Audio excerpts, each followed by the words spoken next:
until 2008 near first Spain, perennial underachievers. Cometh the hour, cometh the man.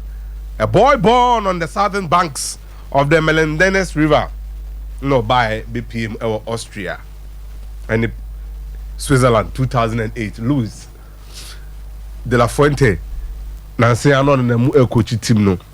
The young Papa Ponya no football me Fernando Torres. Spain, and saying was Torres. Sir, he changed everything about Spain. I'm a football now. Answer there. Their history in football, Fernando Torres necessary. 4 years earlier, not Torres. I'm a Spain. Obie muso munie de omotie no. Sa no motie. Omoba tournamenta La Selección Española. Viva España. Ombe bought one termina. Omo players. Nso bon say team tournament ne ko ba bi na bon so obi ahwe omo nkofo de. De bi omo ba omo didin enso ne abehwe omo. But this guy changed it. One moment Javi okay, the technical study report of the 2008 championship. Omo frɛ Javi El Metronome. I didn't hear. Or the conductor of a band. Obobi, Oberto. O the buy look and fan say Bianca Quemaster no jina. Quemaster on the jina ni mu kyerɛ sɛ wo fa. O peja ni tia no hu sɛ Philip Lam about him just 2 steps. Not 2 pass and 2 because no Torres D. He was about one of the greatest in the game then. SOMPA Liverpool in the first season, 07-08. Over English Premier League no, or see Obiana. And no, this half form no call European Championship no. In the Torres go share in that tournament 1-0 no. So share and a balak mo de no ko ball pool. That moment changed Spain's history. On Beje 2010 World Cup no. Iniesta furthered their history by making them first-time champions of the world. And Sana 2012, Torres Cruyas, that time no was SOMPA, but on the matter they were the top scorers of that tournament. They came to that tournament without Puyol and David Villa. Again, he showed up. When a tournament at Spain, it was a Torres Hassan, no more false 9 with Vicente Del Bosque. Okay, but he changed it. Baby, a Rodri Frino, who football development codes.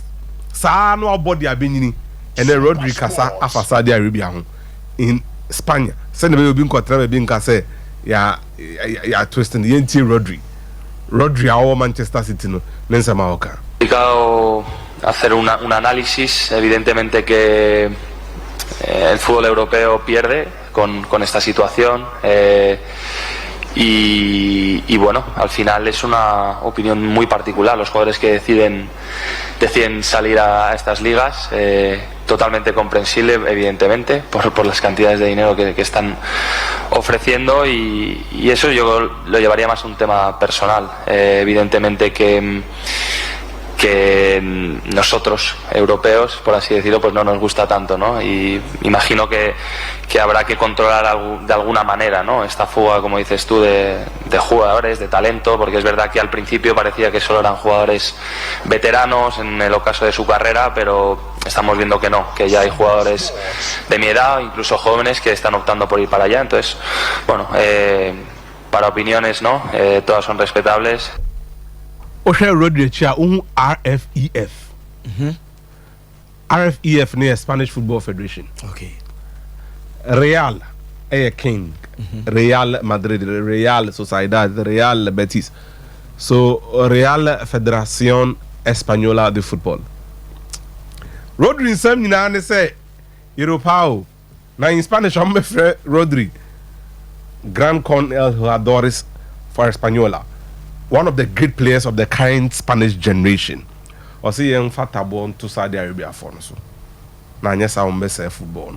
Are they? There should be control on their spending. So European Commission in penny form of your ball. Or man here and ye be and found one best football. Baby you free ban with football. SOMPA There be your abanos who football. You catch them sabro for ye in your month, I say. The uncount Diane.